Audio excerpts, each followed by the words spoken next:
तुम मेरी इतनी चिंता क्यों करते हो हनुमान? प्रभु, आप तो संसार के भले की और सुख की चिंता करते हैं। आपकी चिंता करने वाला भी तो कोई होना चाहिए ना। अब तो माता सीता भी इस संसार में नहीं है, ना लवकुश आपके साथ है और ना ही लक्ष्मण भैया। प्रभु, तो फिर मेरा दायित्व और भी अधिक बढ़ जाता है। आपके संरक्षण में ये अयोध्या ही नहीं, समस्त पृथ्वी फले और फूले। उचित कहा तुमने हनुमान।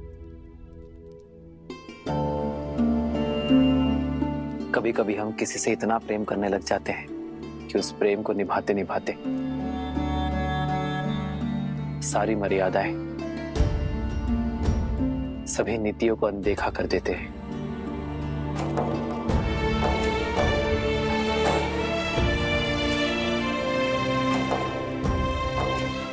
और फिर वो प्रेम लोभ में बदल जाता है और लोभ उचित अनुचित के चयन का विवेक हर लेता है। प्रभु, हनुमान, मैं जानता हूं कि तुम मुझसे और अयोध्या से अत्यंत प्रेम करते हो।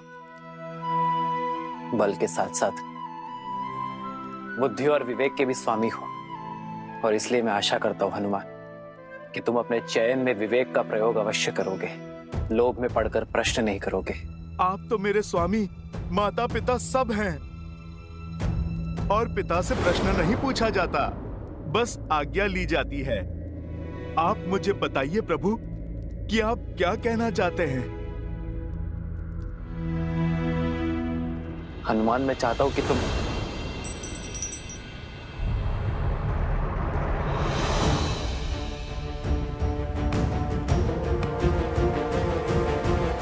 ये बातों बातों में कैसे छिटक गई मेरे हाथ से। ये मुद्रिका स्मरण है हनुमान, ये मुद्रिका सीता की स्मृति है, वो अंतिम प्रतीक जो इस गर्त में चली गई। प्रभु, आप चिंतित ना हो, मैं बस अभी इस मुद्रिका को ढूंढ कर लाता हूं। रहने दो हनुमान, ये इतनी छोटी सी दरार है, ना जाने भूमि में कितनी गहरी गई होगी।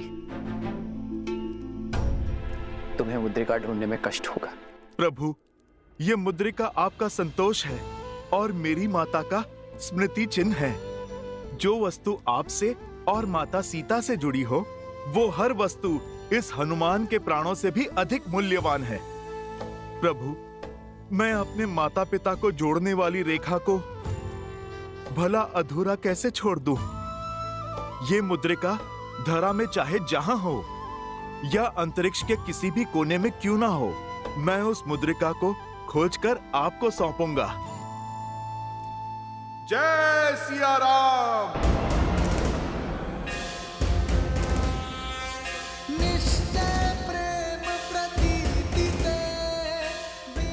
जय सिया राम।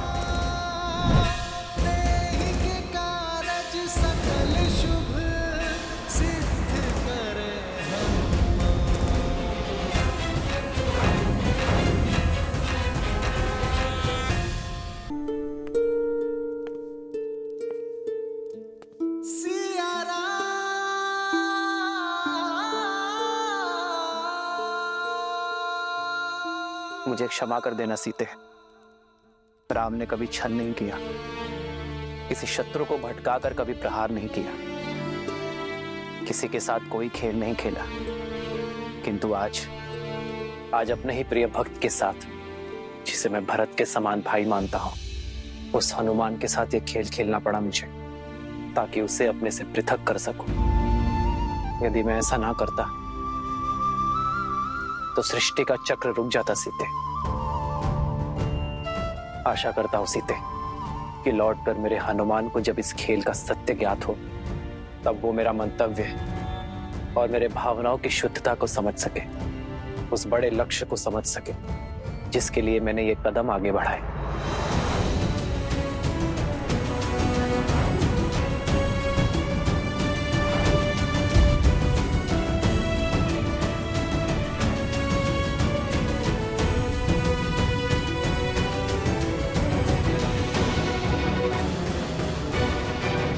ये तो मैं बहुत नीचे आ गया हूँ, पर मुद्रिका कहाँ है? मैंने वो सभी कार्य पूर्ण कर लिए सीते, जिसके लिए यह अवतार हुआ। और नियति का सत्य है कि उद्देश्य से पूर्व और उसके पूर्ण होने के पश्चात उस स्थान पर रहने की कोई आवश्यकता नहीं है। इसलिए यह आवश्यक है सीते कि मेरे वैकुंठ लौटने का समय निश्चित किया जा सके।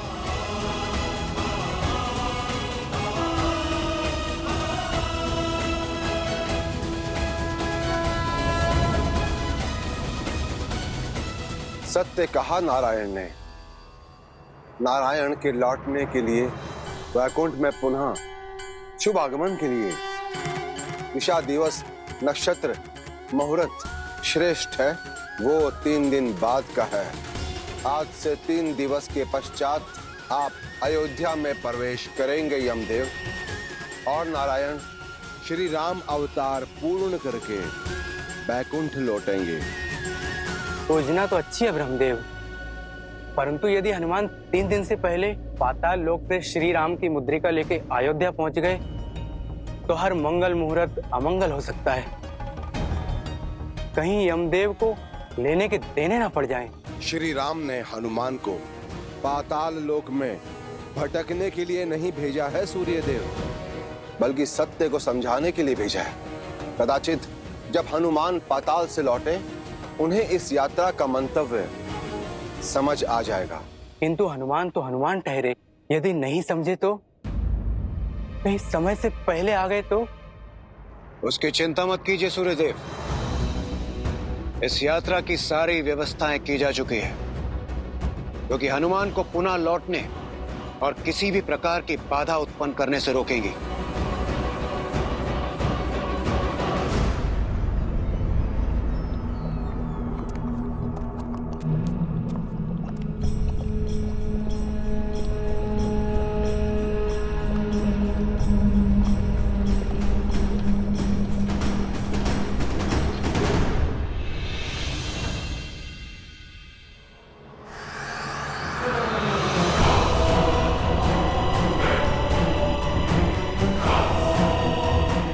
हमें तो भोजन मिल गया। आओ मिलकर खाते हैं।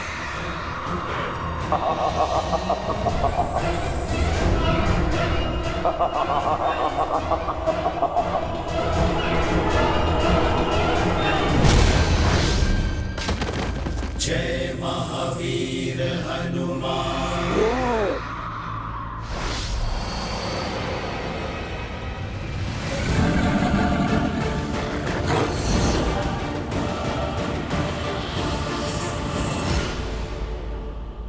जय सिया राम।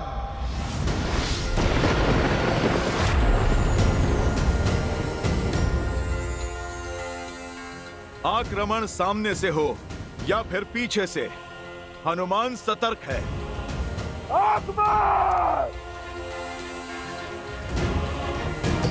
बजरंग बली हनुमान, जय जय महाबली हनुमान।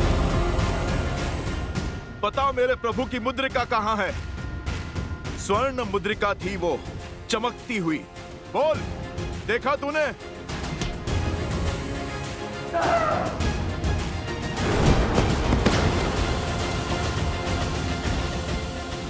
जब मार से डरते हो तो फिर प्रहार क्यों करते हो मूर्ख?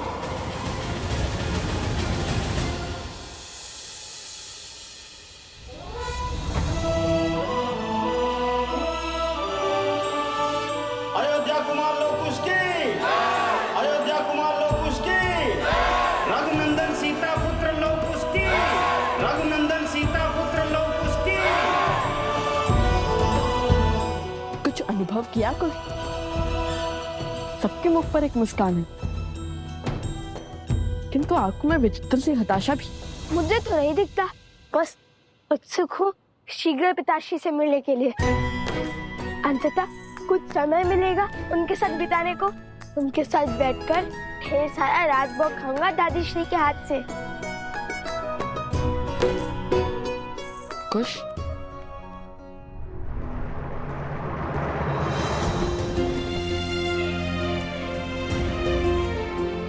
मेरे दोनों भतीजे यहाँ पहुंच चुके हैं। शीघ्र ही मेरी भाभी माँ भी अवश्य लौटेंगी।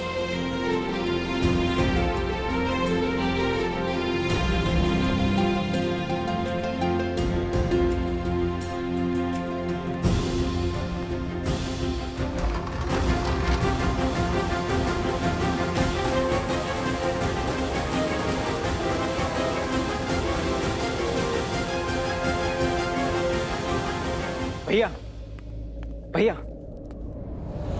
भैया,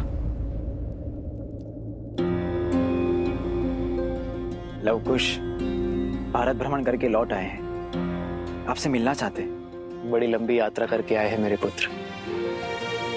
उनसे कहो पहले थोड़ा विश्राम करने। मैं उनसे बाद में मिलूंगा भरत।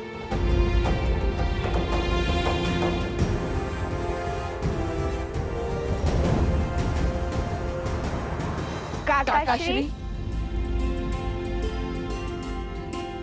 प्रणाम बड़े प्रणाम काकाश्री। आयुष्मान भव पुत्रों।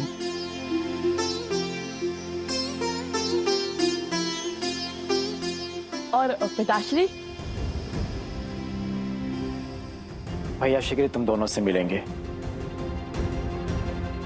लंबी यात्रा करके आए हो, थोड़ा विश्राम कर लो, अपनी थकान मिटा लो। मैंने तुम दोनों के लिए स्वादिष्ट व्यंजनों की व्यवस्था करवाई है।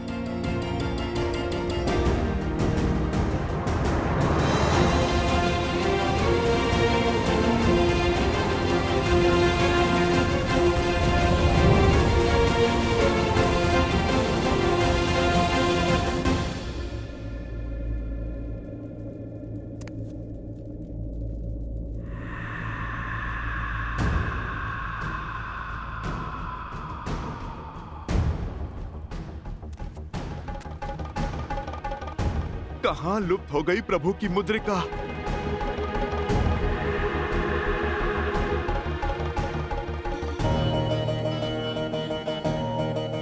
ये वीणा की ध्वनि?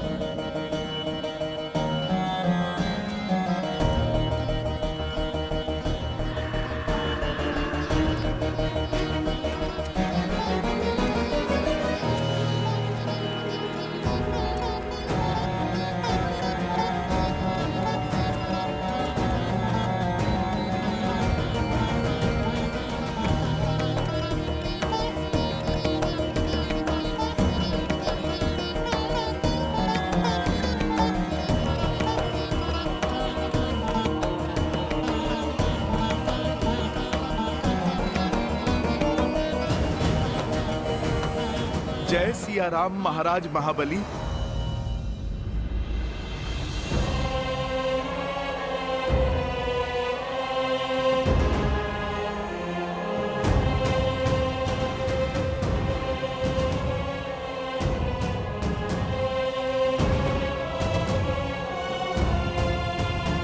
बहुत सुना था आपके विलक्षण वीणा वादन के बारे में। आज मुझे सुनने का भी सौभाग्य मिला। मेरी अनुमति के बिना मेरे राज्य में प्रवेश किया है तुमने। परिचय दो अपना। महाबली, मेरा परिचय तो आपने सुना ही होगा। धर्म के स्थापक प्रभु श्री राम का सेवक, उनका दास हनुमान हूं मैं। नियति संकट में है महाबली। जितना हो सके तुम्हें उतना समय व्यतीत करवाना होगा। ये मेरा सौभाग्य है कि आज स्वयं वीर बजरंग बली हनुमान मेरे लोक में पधारे हैं। ये तो विशेष दिन है। आपकी संगीत साधना में बाधा डालने के लिए मैं क्षमा चाहता हूं महाराज, किंतु एक आवश्यक कार्य आन पड़ा है। सबका संकट हरने वाले संकट मोचन हनुमान को आज मेरी आवश्यकता आ पड़ी। ये कैसे हो सकता है? आप सच में हनुमान ही है ना? कभी कभी सूर्य के आकाश में प्रज्वलित होते हुए भी धरती पर अंधेरा छा जाता है जब राहु उन पर ग्रहण लगाता है। बस आप समझ लीजिए, मैं भी उसी भांति एक दुविधा में फंसा हूँ। क्या है कि एक स्वर्ण मुद्रिका यहाँ कदाचित आपके लोक में आ गई है, जो मेरे प्रभु की और माता सीता की अंतिम स्मृति चिन्ह है। आप कृपा करके उसे ढूंढने में मेरी सहायता कर दीजिए।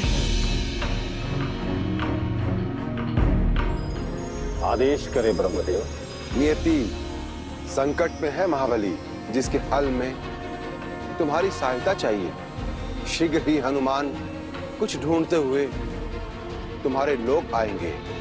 जितना हो सके तुम्हें उतना समय व्यतीत करवाना होगा, क्योंकि समय ही एक ऐसा तत्व है जो कठिन से कठिन परीक्षा ले सकता है। तुम्हें हनुमान को पाताल लोक में उलझाए रखना होगा, और हाँ, इस प्रकार कि उन्हें तनिक भी संदेह ना हो। महाबली, आप कहाँ खो गए? आप कुछ बताइए ना, क्या आप जानते हैं उस मुद्रिका के विषय में? युग भर पहले एक भूल हुई थी मुझसे। एक अपात्र को सहायता का वचन दिया था मैंने, और बदले में उसने मुझसे तीनों लोग छीन लिए। अर्थात आप मेरी सहायता नहीं करेंगे? सहायता अवश्य करूंगा, किंतु उससे पहले तुम्हें यह सिद्ध करना होगा कि तुम पात्र हो। इतने माह पश्चात बाद लौटे हैं और पिताश्री ने हमारा स्वागत नहीं किया। क्यों बाद में मिलना चाहते हैं वो?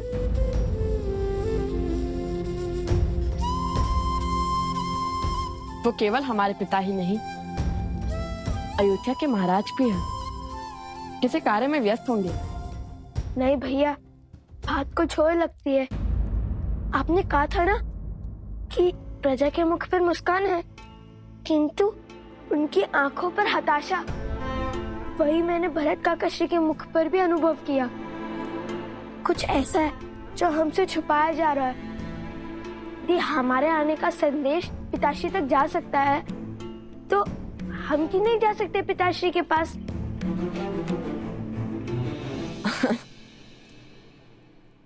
जब तुम्हें भूख लगती है तब तुम कुछ अधिक ही सोचते हो। चलो दादीश्री से मिल लेते हैं। राज भोग तुम्हारी प्रतीक्षा कर रहा होगा।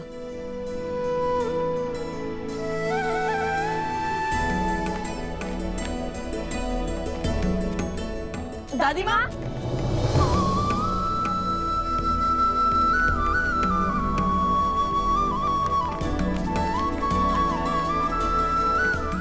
हम लौट आए दादी माँ।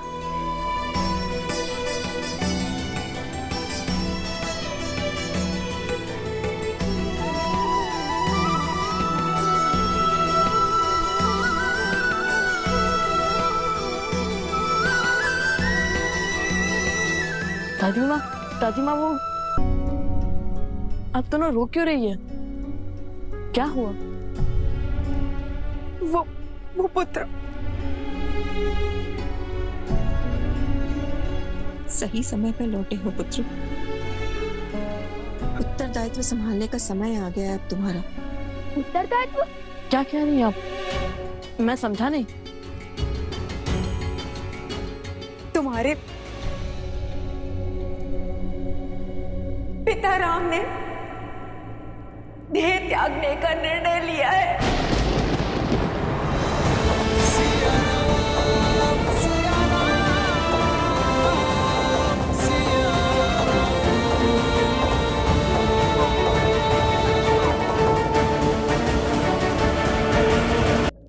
तुम्हारे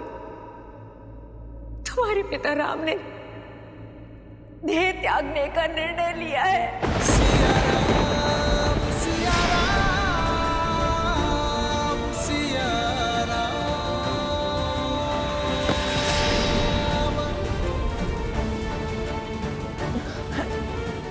ऐसा नहीं हो सकता।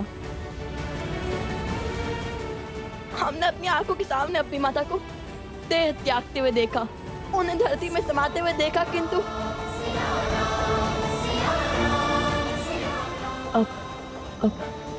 अब हम अपने पिता को जाने नहीं देंगे।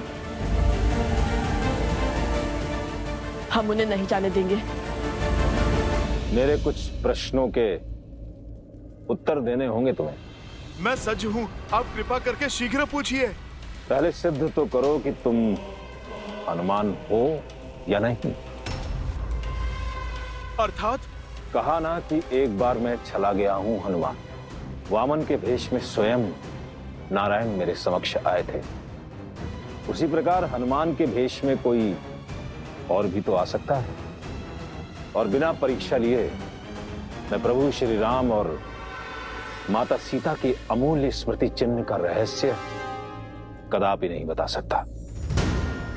मैं अभी आपको अपना हृदय फाड़ कर दिखा सकता हूँ कि मेरे मन में केवल मेरे प्रभु श्री राम और माता सीता ही बसते हैं।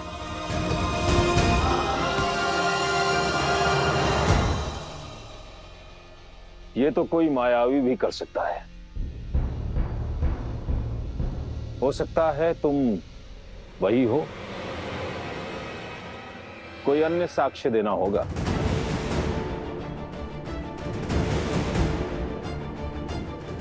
कैसे सिद्ध करूं? आपको मुद्रिका के विषय में कुछ ज्ञात है भी या नहीं? आप कहीं मेरा समय व्यर्थ तो नहीं कर रहे? समय तो व्यर्थ तुम कर रहे हो हनुमान, मेरे प्रश्नों का उत्तर ना देकर। पहले सिद्ध तो करो कि तुम हनुमान हो या नहीं।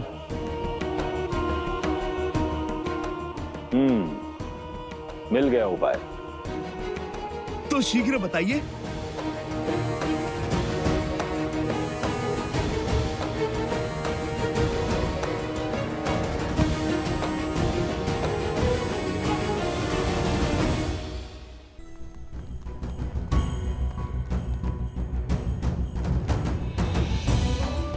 काकाश्री, क्या पिताश्री राजभवन में है? हमें पिताश्री से मिलना है। हमें अभी अभी ज्ञात हुआ है कि उन्होंने नहीं, हमें होने नहीं दे सकते। नहीं, ऐसा नहीं हो सकता।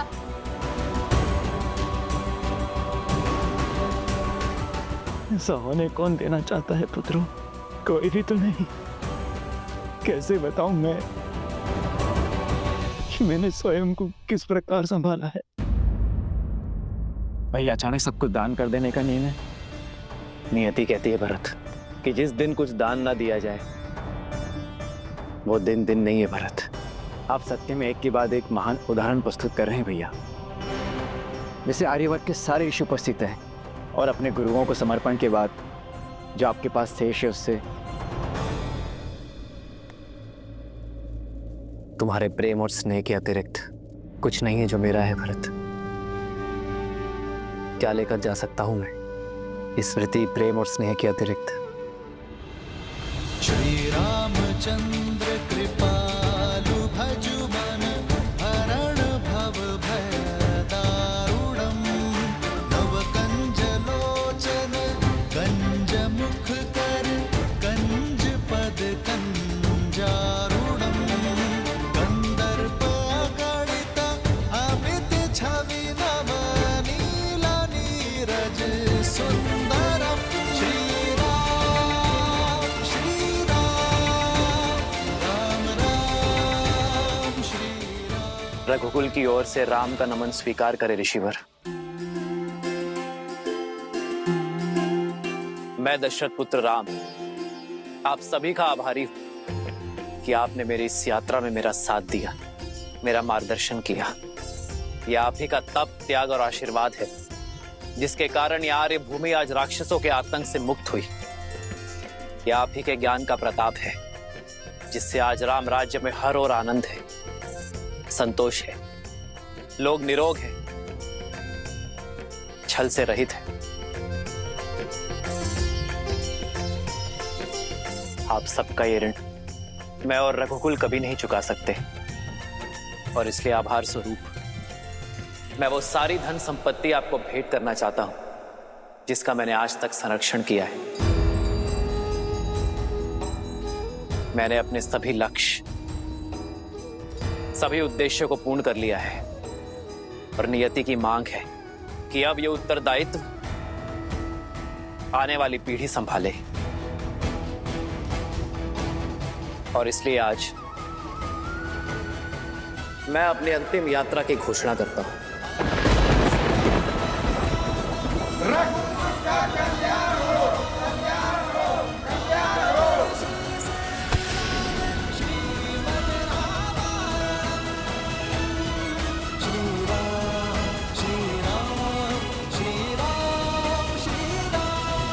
तुम दोनों उनके पुत्र हो, उनके अंश हो तुम दोनों, पर मैं उनसे जन्मा नहीं, किंतु फिर भी उनकी संतान ही हूं। भैया ने मुझे सदैव एक पिता के समान संभाला है और मैंने भी उन्हें एक अपने पिता महाराज दशरथ की भांति ही सम्मान दिया। उनका प्रेम इस सीमा तक है कि उन्होंने स्वयं मुझसे अपने आप से दूर कर दिया ताकि मुझे मन के कष्ट न सहने पड़े। एक वचन मैं निभा रहा हूं तो दूसरा वचन तुम निभाओ भरत। अयोध्या की सेवा करो। मेरे भाग्य में तो संतों की सेवा का सुख और असुरों के आतंक का अंत करना है। मेरा मार्गदर्शक तो स्वयं धर्म है और मैं उसी के दिखाए पथ पर चलूंगा। मैं आज भी उनकी आज्ञा के विरुद्ध नहीं जा सकता। वे शीघ्र अतिशीघ्र अपने राज्य के कार्यभार को शेष करना चाहते हैं और जब तक प्रभु श्री राम तुमसे मिलने के लिए नहीं कहेंगे तब तक तुम उनसे नहीं मिल सकते।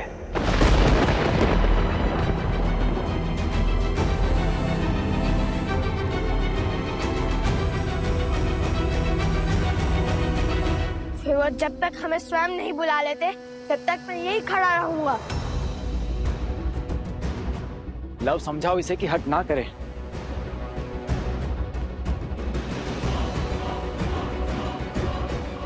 मैं भी कुछ के साथ यही हूँ काका श्री।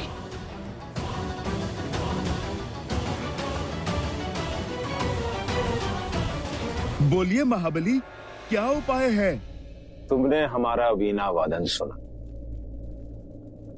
मुझे देख पहचान भी लिया, अर्थात तुम भी तो संगीत के अद्भुत ज्ञाता हो। मैं जितने राग बजाऊंगा तुम्हें उनका नाम बताना होगा। यदि तुम वही हनुमान हो जिसे साक्षात सूर्य ने शिक्षा दी है तो पहचान ही लोगे। ठीक है, मुझे स्वीकार है, आप बजाइए।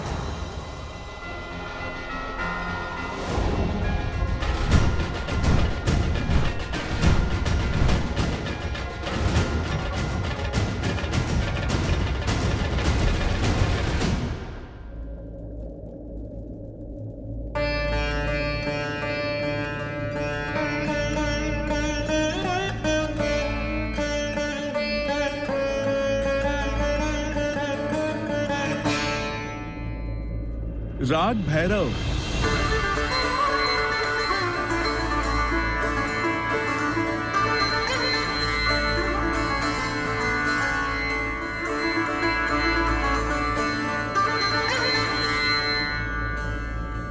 राग मेघ।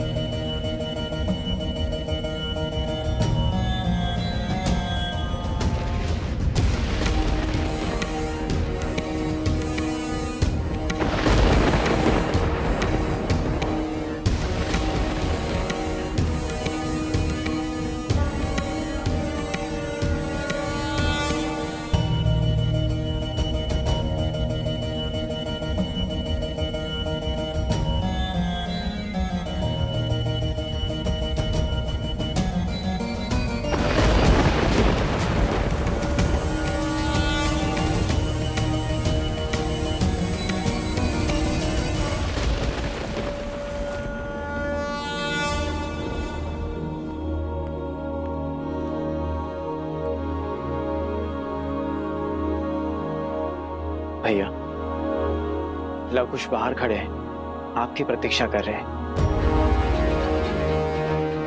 अपनी हट पे अड़े हुए बालक, जब तक आप नहीं मिलेंगे तब तक वैसे ही तेज वर्षा में भूखे प्यासे खड़े रहेंगे।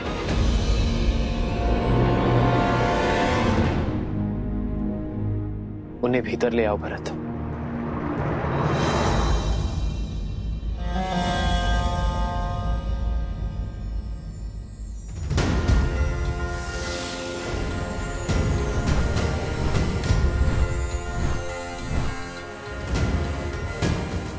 मैंने हर राग का नाम बता दिया।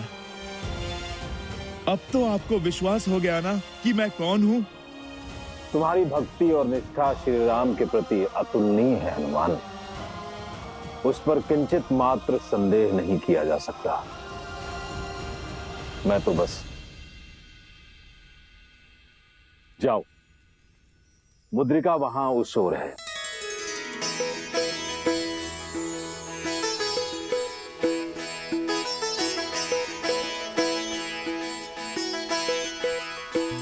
तुम्हें तो ब्रह्मदेव की आज्ञा भी नहीं रोक सकती हनुमान। तुम्हारे मन में केवल राम है हनुमान। आशा करता हूं कि श्री राम की यही भक्ति तुम्हें सत्य को समझने और स्वीकार करने का संबल दे, क्योंकि उनके जाने का समय हो गया।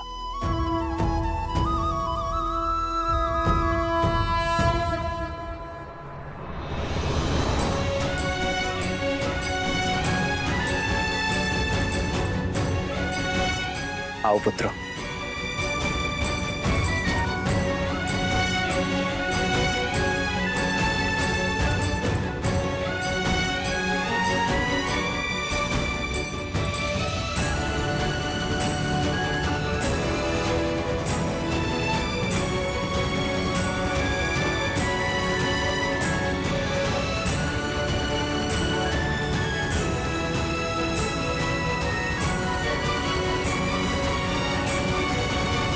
देवताओं के मार्ग में बाधा डालकर महाबली ने अपनी असुर प्रवृत्ति दिखाई दी।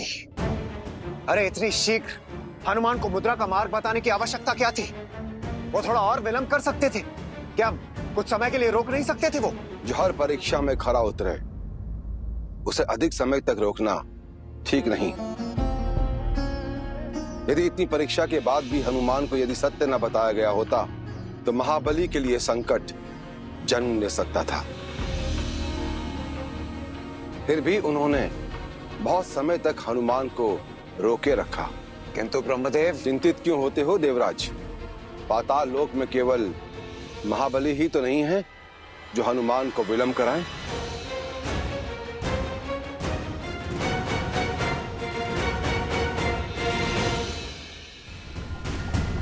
जय हनुमान ज्ञान गुण सागर, जय कपीस तिहु लोक उजागर, राम दूत अतुलित बल धामा, अंजनी पुत्र पवन सुत नामा, राम दुआरे तुम रखवारे, होत न आज्ञा बिनु पैसारे, रावण तेज संहारो आप दीन।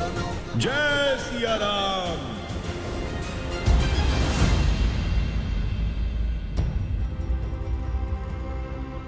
प्रतीत होता है प्रभु की मुद्रिका यहीं पहुंच गई है। किसी ना किसी ने तो यहां पर देखा ही होगा।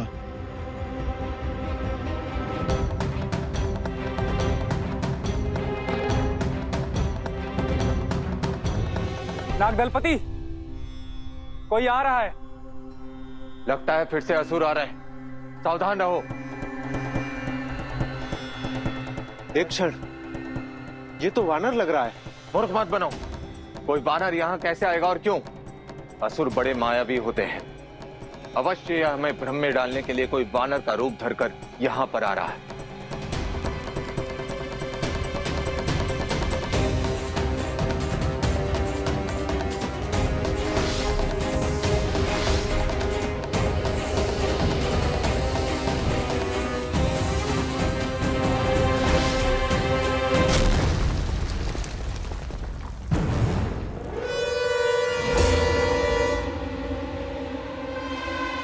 ये तो सत्य में कोई मायावी है।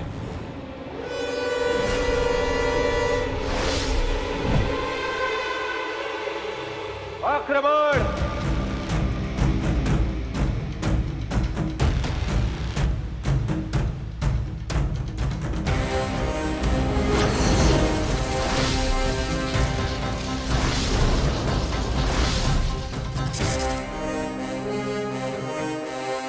अरे मेरी बात तो सुनो। रुको बंधु मित्र नाग, अरे रुको।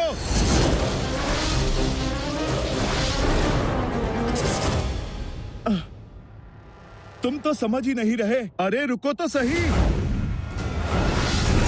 जय महावीर हनुमान, कि ये असत्य है। आप कहीं नहीं जा रहे हैं। क्या सिया का राम कभी असत्य बोल सकता है? हमें सत्य स्वीकार नहीं। स्वीकारना होगा पुत्र। नियति के चक्र से कोई नहीं बच सकता। नियति होती है सृष्टि के उत्थान के लिए। जब पूरी सृष्टि आपके मार्गदर्शन की अपेक्षा करती है, तब नियति आपको कैसे?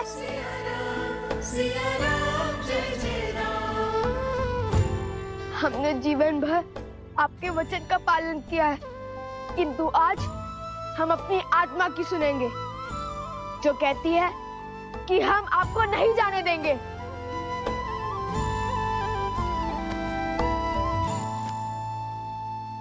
नियति बहता जल है पुत्र, उसे बहना होगा। यदि उसे बहने से रोका तो वो मलिन होगा, दुर्गंध आएगी। संसार में नए पेड़ पौधे पनपे हैं,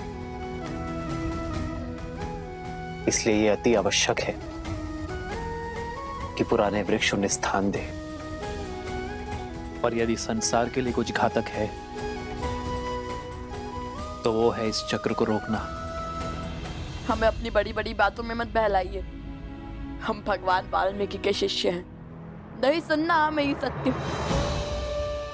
लव मेरी बात सुनो पुत्र। यदि माता सीता का वनवास जाना, आपका रघुवंश से बिछड़ना, यदि ये सब नियति है तो फिर हम है नियति। क्योंकि संसार के लिए व्यक्ति उसके लिए गए चयन से चलता है, नियति से नहीं। यदि हमारे पितामह और आपके पिता महाराज दशरथ का वचन निभाने के लिए आप वनवास न चुनते तो ये सब कभी ना होता।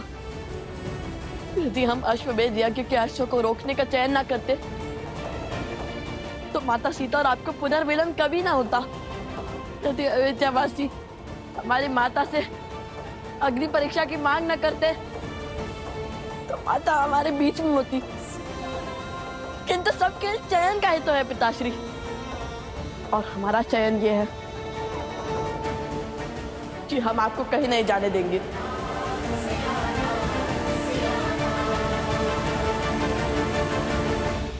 जीवन भर मर्यादा निभाई है। पहले अपनी माता की सिखाई रीति का पालन किया, फिर रघुकुल की रीति का, परंतु आज नहीं। हम जो कर सकते हैं हम करेंगे, किंतु आपको जाने नहीं देंगे। लवकुश,